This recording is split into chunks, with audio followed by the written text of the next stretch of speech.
Hey guys, this is Babs. Feeling a little bit better, still not 100%, but I am on the mend, so that is good news. Just had to get something off my chest today. But first, I wanted to say a huge thank you for a gift from a good friend of mine who also happens to be a subscriber. My friend Nina got me this awesome purse because she said that she saw it and it was me and just had to buy it. And yeah, she was right. It's totally me. So thank you, Nina. I love it. It's my favorite thing in the world now, and I will use it. You know, she says, her husband says, yeah, be careful where you take that. Yeah, right. You know, you guys know me better than that. I'm gonna wear it. I'm gonna take it everywhere. That's like gonna be the only purse I use for anything from now on, like forever.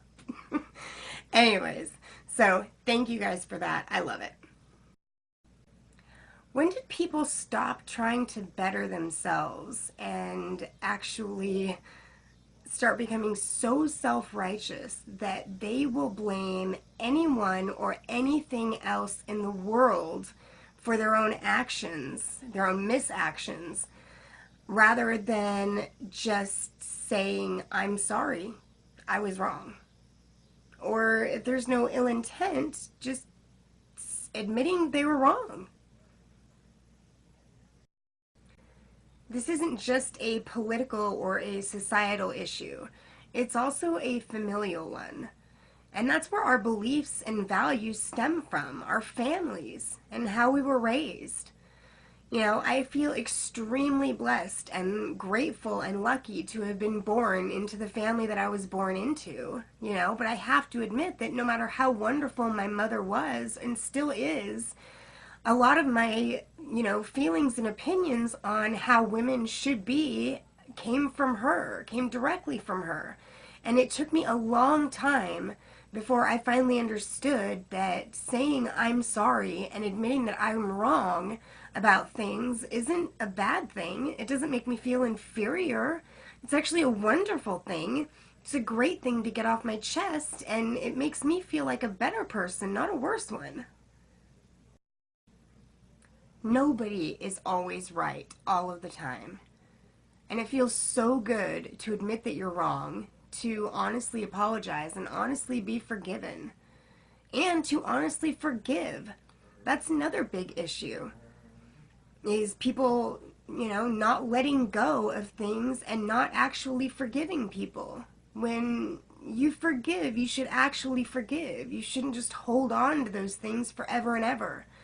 It feels so good to forgive. It feels so good to be forgiven. And it is extremely sad and so depressing that that has been so lost in our society these days.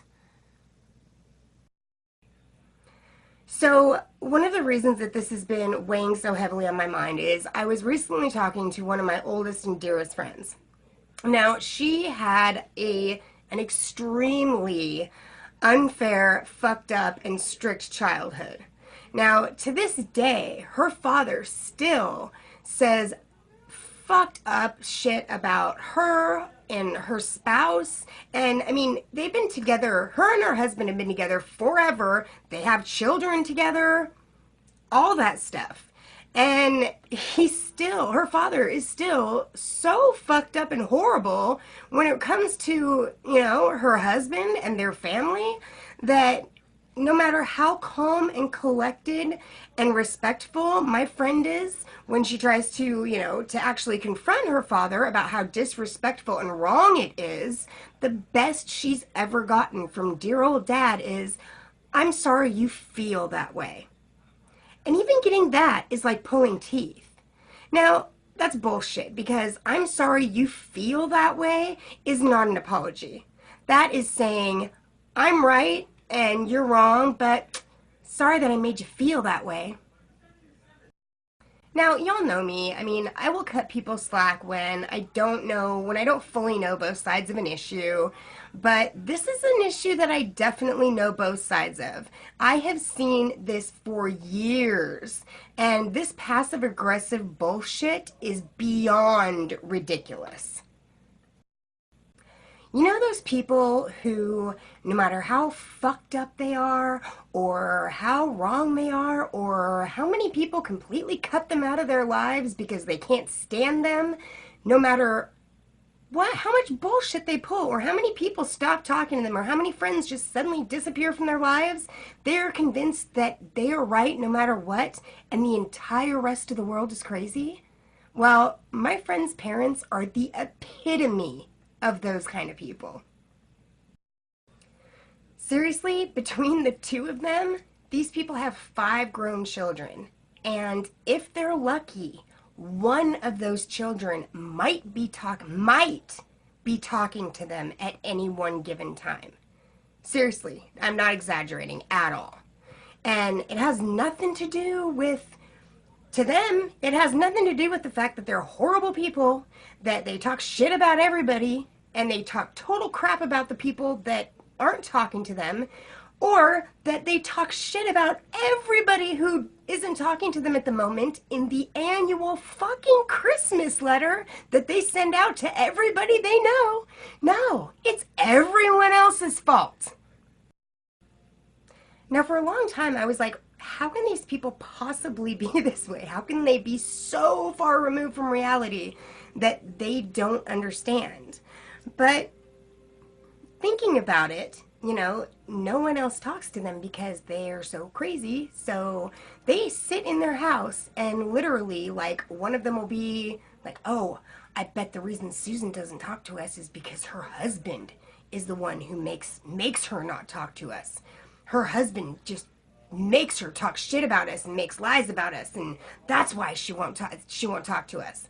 And the other, instead of saying, like, what, did you hear something? Where'd you hear that from? Why do you think that?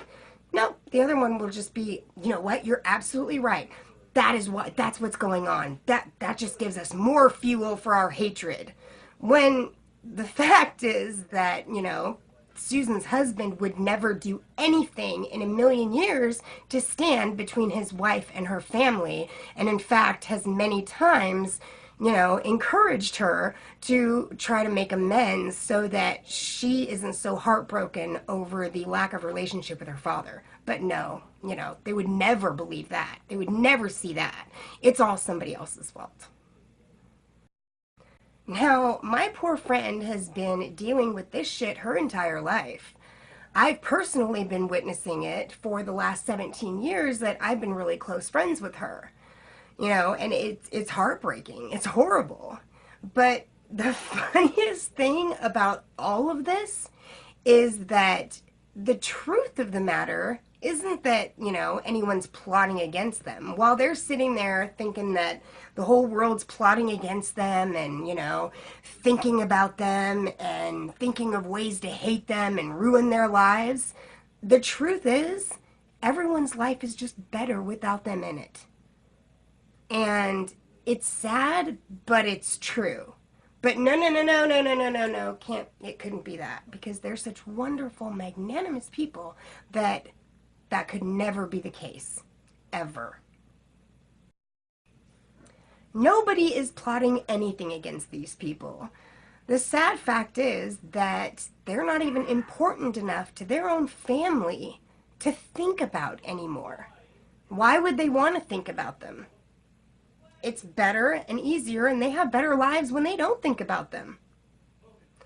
And the sad thing is that my friend has tried over and over and over to have a healthy relationship with her father, and she has cut her father and her stepmother so much slack, just putting forth so much effort to try and have a relationship with them. And no matter what happens, they'll make up, and I swear, within a week, usually not even a week, it'll usually be a day, her parents will somehow do something seriously fucked up. Even talking about them stresses my friend out. And it breaks my heart. I mean, she is one of my best friends. I would do anything to help her have a healthy, happy relationship with her family. But you can't change people. I mean, people can absolutely change, but people have to want to change themselves. And when you are in complete denial about who you are and the kind of person that you are, and you don't think that you're ever wrong no matter what, you're never going to change because you don't think you need to. You honestly think that you're right, and the whole world's just absolutely insane but you. So, talking to my friend the other day about her family and all this crap, just really kind of brought everything back and really reminded me of how the left acts about basically everything. No matter how often they're proven wrong, the left always have their safe spaces to go back to and their little, echo chamber that will tell them things like, so they can invent things like, hey, oh, I bet the conservatives are doing this. I bet they're thinking this. They're Hitler. They're racist. They're sexist. Blah, blah, blah, blah, blah. Without ever looking for the actual truth in the situation. And it just kind of, the comparison was just kind of odd. I mean, my best friend's family is like the perfect model of what is actually happening to our country now. So really, the main point that I'm making is that both of these issues, the left's demented freaking psychosis and my best friend's demented family psychosis, really are all kind of based on the same things. Really, entitlement, dishonesty, and refusal to admit that they're wrong in any situation. I mean, think about it. Okay, so the left feels entitled to health care, money, and anything else that they can think of simply because they exist. My friend's family feels that no matter how awful or what horrible people they are, they're entitled to respect simply because they procreated. The left is dishonest about basically everything. I mean, no one believes the media anymore at all because they're so full of bullshit.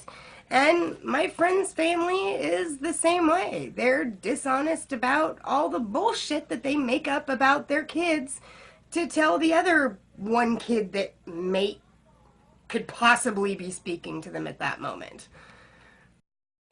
Finally, the refusal to admit they're wrong or apologize for anything. We see this with the left in just about every single interview they do, every protest they stage. The absolute refusal to admit that they could possibly be wrong, even when the proof is staring them right in the face, is just insane. And I've already given you plenty of examples of the way that my friend's family does the exact same thing. In fact, I should probably call my bestie and ask her if her family is teaching classes on how to, be in complete denial about what a pile of crap you are, because that would make a lot of sense. So this horrible attitude of never looking in the mirror, never striving to be a better person, being in complete denial about being wrong about anything, and when the truth stares you in the face, doing everything that you can to be in complete denial about it has got to stop. It makes me sad and disgusted to see this in media and the news every day around me, and it breaks my heart to see someone I love not be able to have the relationship that she wants with her father because of the same reasons. So let's do our best to cut this shit, guys. The more of us who do look in the mirror, who do strive to be better people, the more of us who really honestly do try to improve ourselves every day and are honest about things and admit when we're wrong, maybe the more people that will inspire to be better people also. The more of us who admit that we're wrong and apologize when we do something wrong. Not when, we Not when our honesty hurt somebody's fee-fees and we didn't actually do anything wrong, but when we actually wrong somebody, the more of us who apologize and, be the better people, the better place this world is going to become. Politics, schooling, the workplace, society, family. Very different areas, but all the same shit. Let's try to cut the shit, guys, and just be better people. This is Babbling Brook with a lot of hope that, that somebody will take this video to heart. Love y'all.